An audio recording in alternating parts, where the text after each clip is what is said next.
This is Gary Butterfield. This is Cole Ross. And this is Monster in My Podcast. And this is Tawil At'umr. There's a monster in my podcast. The lesser of the two avatars of Yog-Sothoth. Yeah, you're not going to go up against a Forgamon, the literal god of time, and come out looking cool. I think that this is a fight that was lost before it even started. Yeah. Like this, I don't, so this is something that they guessed, like there's Through the Gates of the Silver Key, which is cosmic Lovecraft Dreamlandsy kind of shit. And then they just kind of guessed like, oh, there'd probably be an all-knowing Yog-Sothoth that wasn't really just Yog-Sothoth. Right. This is kind of the leader of these ancient ones. Think way back to when we talked about the monsters here. The ancient ones are like a council of robed, humanoid wise men who kind of gatekeep the gate. There's no other word that I could use for that. I was trying to steer away from gatekeep the gate, but they're trying to keep the gate.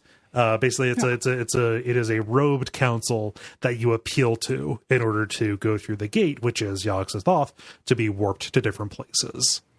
Yes, and this is just the bigger, better robed guy. Right. There's a lot of pressure on this guy because he knows all things. Right. That's a lot. Yeah, that's a pretty big burden. Pretty intense. Yeah. Yeah. Yeah, that's rough. He can also turn people's dreams to reality. So that's also that's the second line under other characteristics. It is barely a bullet point for this guy. Right. That he can turn dreams to reality. Right.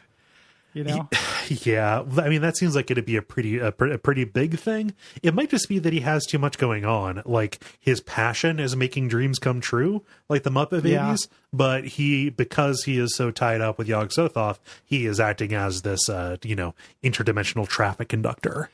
Yeah.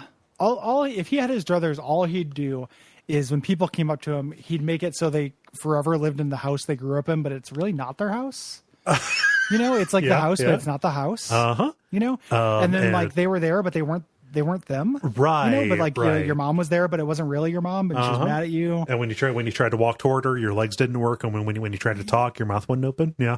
Yeah, and it was like there was weird, like there were these hallways and doors. Mm-hmm. And like sometimes you have sex, but it's not like horny at all. It's just this weird thing you're gonna get in trouble for. Yeah, none of the clocks actually show the right time every time you look at it. Yeah. Yeah. There's just the idea of clocks, and then you'd be like, oh, okay, that's reality now. This fucking sucks. Turning your dreams into reality, like the Muppet Babies need to be stopped because making your dreams come true is horseshit. Yeah, no. I don't want to be in a house that's like, it's like my house, but it's kind of not. It's kind of not, and it's like your mom, but she's kind of not. Yeah, I don't want to live in a world where everything is what it is, but kind of not. Right.